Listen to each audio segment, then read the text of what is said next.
So let me tell you about a case that came across my desk yesterday. On paper, this is a company director whose business made a loss in the previous tax year. That's negative income, minus £3,500. And yet we still managed to secure a decision in principle for £205,000 so that he and his partner could go on and purchase their dream home. So if you're self-employed or a company director, this one's absolutely for you. So here's the scenario. Sole company director, 100% ownership on the company. Found his dream home with his partner, needed a loan of around $180,000 to proceed. The guy's got solid history, it's a profitable business, and everything looks sensible. Except, in his previous year's company accounts, he got a £3,500 loss. Not his latest year, his previous. And if you've ever tried to get a mortgage with a loss in your business in the last couple of years, you'll know that lenders don't like it, even if your most recent year's showing profit. For many lenders, it's game over. Computer says no. But here's the reality. He bought a works vehicle through his business. Not because the business was failing, not because income had dried up, but because he was investing in the future. And quite rightly, his accountant has structured the purchase within the business. Hence the loss. But mortgage underwriting doesn't look at these things. It doesn't read between the lines. On paper, it's a loss. In reality, it was growth. And this is where a lot of people are either applying directly online and getting declined, or just assume they won't qualify and don't even try.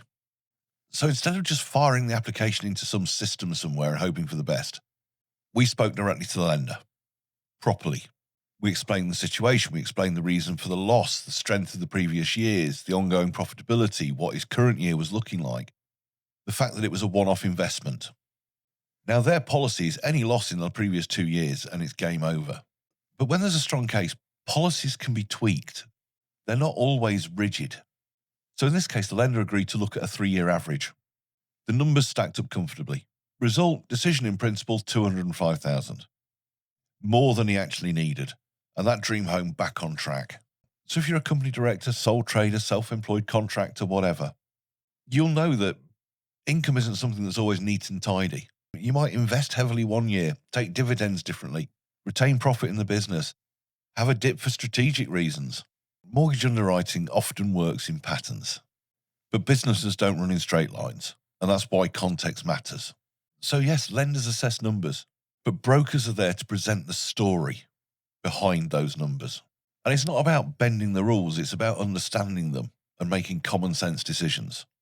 It's knowing which lenders are flexible, which ones consider averages, which ones understand companies and directors and self-employed people properly.